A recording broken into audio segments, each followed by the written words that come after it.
नमस्कार दोस्तों। पाकिस्तान में भारत के एक और दुश्मन का हमेशा के लिए अंत हो गया। भारत के मोस्ट वांटेड अपराधी आतंकवादी और आतंकवादी संगठन लश्कर ए तैयबा के नायब अमीर अब्दुल रहमान मक्की की लाहौर में रहस्यमय तरीके से मौत हो गई है। पिछले साल पाकिस्तान में रहस्यमय ढंग से गायब हो गया था। यह 26/11 मुंबई हमला और लाल किले दिल्ली के लाल किले पर हमले समेत अनेक बड़ी आतंकवादी वारदातों में मक्की मोस्ट वांटेड आतंकवादी रहा है।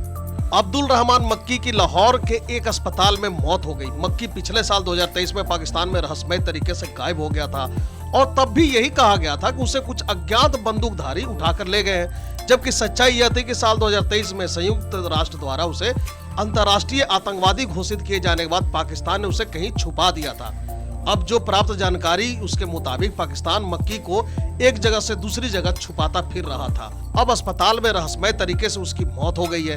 अब तो ये पाकिस्तान वाले ही जाने कि आखिर ये मामला क्या था, लेकिन अब्दुल रहमान मक्की कुख्यात आतंकवादी संगठन लश्कर ए तैयबा का नायब अमीर तो था ही, साथ ही पाकिस्तान में आतंकवादी संगठनों के राजनीतिक संगठन जमाते उद दावा का सेकंड इन कमांडर भी था।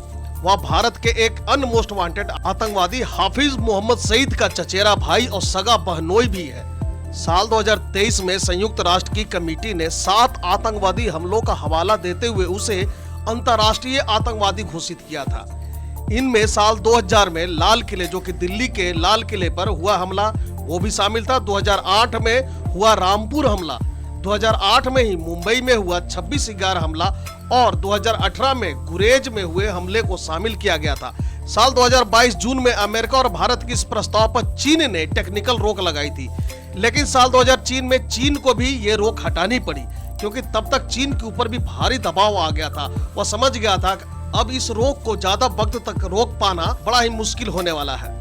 26/11 मुंबई हमले, इस हमले में मक्की ने मुख्य भूमिका निभाई थी, जिसमें 166 लोग मारे गए थे। वहीं लाल किले पर हमला की बात करें तो दिल्ली स्थित ऐतिहासिक लाल किले, जिसे सभी जानते हैं, जहां पर कि भारत के प्रधानमंत्री हर साल 15 अगस्त को तिरंगा फहराते हैं। जी हाँ, ये वही लाल किला। वहां पर आतंकी हमले की साजिश में भी मक्की शामिल था। भारत में अन्य आतंकी गतिविधियां की अगर बात की जाए तो मक्की पर भारत में कई आतंकी हमलों की योजना बनाने और उन्हें अंजाम देने का आरोप था। गौरतलब है कि संयुक्त राष्ट्र कमेटी ने इस फैसले के साथ जारी बयान में कहा था कि अब्दुल रहमान मक्की सहित लश्कर ए तैयबा और जमाते उद दावा के चरमपंथी भारत में खासकर जम्मू और कश्मीर में टेरर फंडिंग करते हैं और युवाओं को बरगलाकर चरमपंथी बनाते हैं और हमलों की योजना में उन्हें शामिल करते हैं। वहीं अगर इसके अंतर्राष्ट्रीय वांटेड की बात करें तो मक्की को भारत के साथ साथ अमेरिका ने भी मोस्ट वांटेड आतंकवादी घोषित किया हुआ था। संयुक्त राष्ट्र सुरक्षा परिषद यानी कि यूएनएससी ने उसे ग्लोबल आतंकी घोषित किया था। अमेरिका ने उस पर $2 मिलियन, जिसे अगर इंडियन रुपीज में कहें तो लगभग 16 करोड़ रुपए से भी ज्यादा का इनाम घोषित कर रखा था।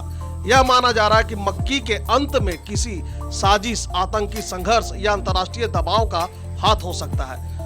वही अगर बात करें कि भारत के लिए इसका क्या महत्व है, आतंक पर प्रहार यानी कि मक्की की मौत भारत के लिए एक बड़ी जीत मानी जा रही है, क्योंकि वह भारत में सैकड़ों निर्दोष लोगों की हत्या का जिम्मेवार था। वहीं अगर पाकिस्तान पर दबाव की बात करें तो पाकिस्तान पर लंबे समय से आरोप लगते रहे कि वह आतंकवादियों को सुरक्षित पनाहगाह प्रदान करता है। मक्की की मौत पाकिस्तान के आतंकवादियों की सुरक्षा व्यवस्था पर भी सवाल उठाती है। अगर अंतर्राष्ट्रीय समर्थन की बात की जाए तो मक्की को खत्म करने में अंतर्राष्ट्रीय दबाव और एंटी टेररिज्म ऑपरेशन की बड़ी भूमिका मानी जा रही है। मक्की का कुख्यात अतीत बड़ा ही बुरा रहा है। इसके आर्थिक नेटवर्क की बात करें, जिसमें कि मक्की आतंकवादी संगठनों के लिए वित्तीय नेटवर्क को संचालित करता था। वह डोनेशन के नाम पर आतंक के लिए धन जुटाने में माहिर था। भाषण और भड़काऊ बयान भी अक्सर दिया करता था। मक्की ने हमेशा भारत के खिलाफ भड़काऊ बयान दिए हैं। उसने भाषण युवाओं को कट्टरपंथी बनाने और आतंकवाद में शामिल करने का एक जरिया बना लिया था। पाकिस्तान में बहुत ही बड़ा आरक्षण उसे मिल रखा था। मक्की को पाकिस्तान की खुफिया एजेंसी आईएसआई का समर्थन प्राप्त था। उसके खिलाफ कई सबूत होने के बावजूद पाकिस्तान ने उसे सुरक्षा दी और कानूनी कार्रवाई से बचाता रहा। यह जो कार्रवाई हुई है मक्की की मौत का, इससे आतंकवाद के खिलाफ एक बड़ा संदेश देने की कोशिश की गई है। मक्की की रहस्यमय मौत यह संकेत देती है कि आतंकवादियों का अंत तय है, चाहे वे कहीं भी छिपे हों।